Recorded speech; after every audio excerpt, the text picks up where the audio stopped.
और वो अगले दिन से ही दूसरों के लिए काम करना शुरू कर देता है। कभी वो किसी बूढ़ी औरत का लकड़ी का गट्ठर ढोता, तो कभी किसी किसान की बोरियां खेत से घर पहुंचाता। बसंत काका उसे काम का ढेर दिलाते जाते और वो पैसे कमाता जा रहा था। बस थोड़ी सी मेहनत और ये मेहनत आम नहीं है, मेरे लिए तो बहुत खास है। जल्द ही मैं खुद की रजाई खरीदूंगा और मालिक को भी दिखा दूंगा कि मुझे उनकी रजाई चुराने की कोई जरूरत नहीं थी। लोग डोलू के काम के बदले उसे थोड़ा थोड़ा खाना और पैसे भी दे देते थे। डोलू हर एक पैसा एक पुराने टीन के डिब्बे में छुपा कर रखता था। क्या बात है ढोलू, तूने तो बहुत अच्छे पैसा जमा कर लिया होगा। अब तुम जल्दी से अपनी रजाई खरीद लोगे, क्यों, है ना? सब आपकी मदद से हो पाया है काका, वरना मेरी तो सर्दियां ठंड में कुड़कुड़ाते हुए निकलती। अरे नहीं नहीं नहीं नहीं, सब तुम्हारी अपनी मेहनत का नतीजा है। मैंने तो बस रास्ता ही दिखाया था। चलो अब ध्यान रखना, अपने पैसों को जरा सुरक्षित रखना। आजकल चोर बहुत घूम रहे हैं। अरे नहीं काका, मैं अपने पैसों को बहुत ध्यान से एक पुराने टीन के डिब्बे में रखता हूँ। कोई भी चोर ढूंढ नहीं पाएगा। आप तो मेरे अपने हैं, इसीलिए आपको बता रहा हूँ। हाँ शाबाश, मुझे तुझसे ऐसी ही होशियारी की उम्मीद थी। अच्छा अब रात होने वाली है, तुम घर जाओ। डोलू दिन भर का काम करके लौटता है और थकान से चूर लेट जाता है। वाह रे वाह, ये तेरी चाल को क्या हो गया? ये तू बहुत थका थका नजर आ रहा है, क्या बात है रे? अब आपको क्या बताऊं मालिक, आपको मुझसे और मेरी थकान से भला क्या मतलब हैं? क्या फालतू की बातें करता है? क्या मतलब है इन सब बातों का? अरे मैंने तुझे इतने दिन पाला है और तू कहता है कि मुझे कोई मतलब नहीं होगा। अच्छा चल ठीक है, गुस्सा है क्या? देख, उस दिन गुस्से में कुछ ज्यादा मार दिया तो क्या इसका मतलब ये हो गया कि मुझे तुझसे लगाव नहीं है? रहने दो मालिक, सो जाओ। आपके पास तो नरम नरम रजाई है, आप मेरी तरफ ध्यान मत दो। आप तो बादलों की दुनिया में सो। ढोलू सखाराम से बहुत नाराज था और कुछ दिनों से उसे ठीक से बात भी नहीं करता था। दोनों सो जाते हैं। अगले सवेरे ढोलू बहुत खुश था। हाँ, आखिरकार वो दिन आ ही गया जब मैं अपनी मेहनत की कमाई से अपने लिए रजाई खरीदूंगा। हाँ, क्या बात है ढोलू, आज बड़ा खुश नजर आ रहा है, हैं? हाँ हाँ हाँ हाँ, लेकिन मेरी खुशियों पर नजर ना लगाओ मालिक। आज मैं अपने लिए रजाई लेने जा रहा हूँ। सखाराम ये सुनकर चौंक जाता है। हैं? रजाई? अरे ये क्या बोल रहा है तू? तेरे पास रजाई खरीदने के पैसे कहाँ से आए? मैंने कमाए हैं, वो भी खुद के दम पर, दूसरों के लिए काम करके मैंने कमाए हैं। ये सब सुनकर सखाराम सोच में पड़ जाता है और तब तक ढोलू अपना बचत वाला डिब्बा खोलता है। लेकिन नजारा देखकर ढोलू की धड़कन ही रुक गई। उसका डिब्बा पूरा का पूरा खाली था। हैं? अरे ये कैसे हो गया? अरे रे रे रे रे। मैंने पूरे गांव में मेहनत मजदूरी करके पैसे जमा किए थे, ठंड में कांप कांप कर काम किया था, और मेरे पैसे, सारे के सारे पैसे चले गए। अब मैं कैसे लूंगा रजाई, कैसे लूंगा?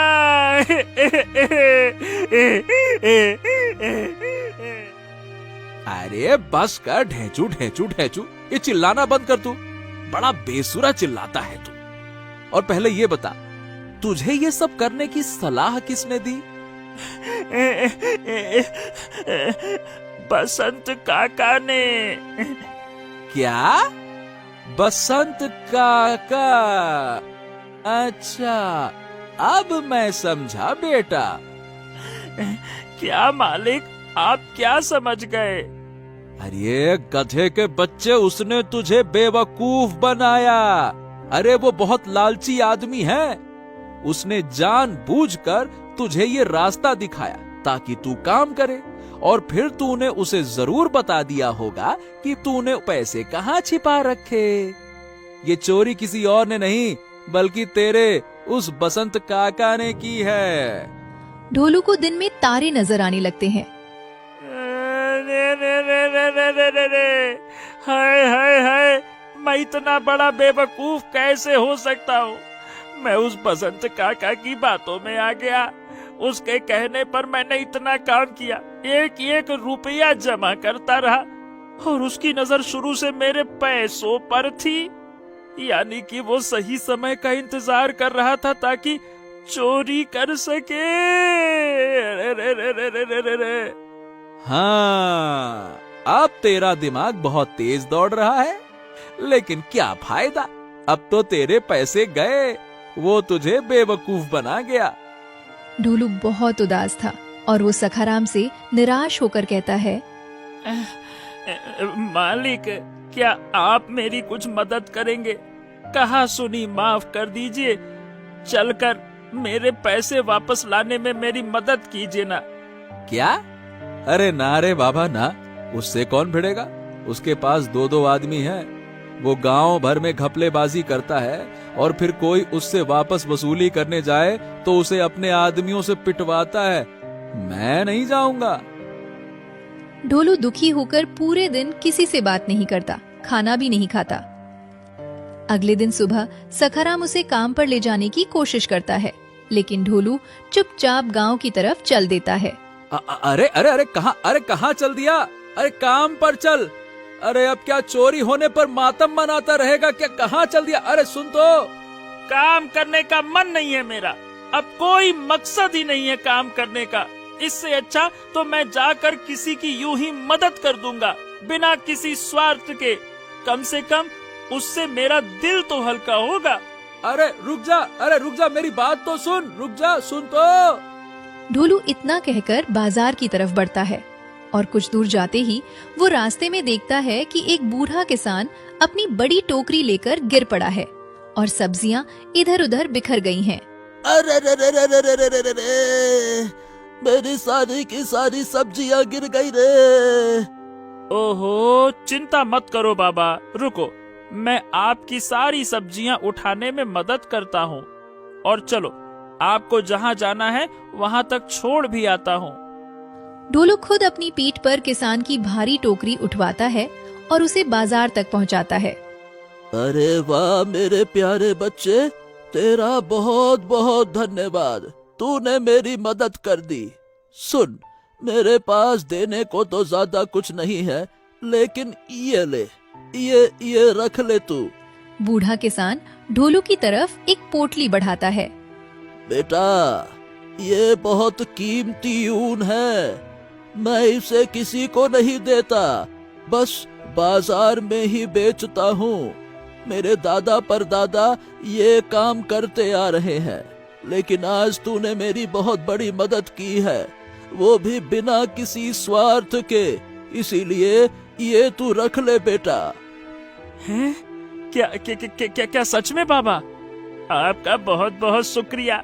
वैसे ये ऊन तो बड़ा मुलायम ऊन है। ढोलू खुश हो जाता है और ऊन लेकर वापस घर लौटता है। क्यों भाई, कहाँ चला गया था ढोलू? अरे अब बस भी कर दे, मुझे तेरी ये हालत नहीं देखी जा रही। ऐसा कर, तू मेरी रजाई रख ले और उस दिन के लिए अब मुझे माफ भी कर दे। नहीं नहीं नहीं नहीं मालिक, मुझे तो आपकी रजाई नहीं चाहिए, वो आपकी है, आप रखो। खैर ये देखो, मुझे एक बूढ़े किसान बाबा ने ये पोटली दी है, क्योंकि मैंने उनकी मदद की थी। हैं? सखाराम चौंक कर बोलता है, अरे ये तो वही ऊन है रे ढोलू, जो शहर में महंगे कारखाने वाले लोग खरीदते हैं। ये तो एकदम बढ़िया किस्म का पहाड़ी ऊन है। ये तुझे कैसे मिल गया रे? सखाराम की बात सुनकर ढोलू भी हैरान रह जाता है। ये तो बहुत अजीब बात है मालिक। मैंने ऐसा कुछ भी नहीं किया था जो बाबा मुझे इतना कीमती ऊन दे दें। ये तो जरूर मेरी अच्छी किस्मत और अच्छे कर्मों का फल है। तो बस फिर अब तुझे रजाई मिलने से कोई नहीं रोक सकता। इस ऊन को बेचकर मैं कल ही तेरे लिए रजाई ले आऊंगा। ढोलू सोएगा रजाई में, ढोलू सोएगा रजाई में, बड़ा मजा आएगा सोएगा रजाई में। फिर क्या था, अगली रात थी और ढोलू के पास उसकी खुद की रजाई थी। उसने आखिरकार अपनी मेहनत से अपने सपने को पूरा कर ही लिया।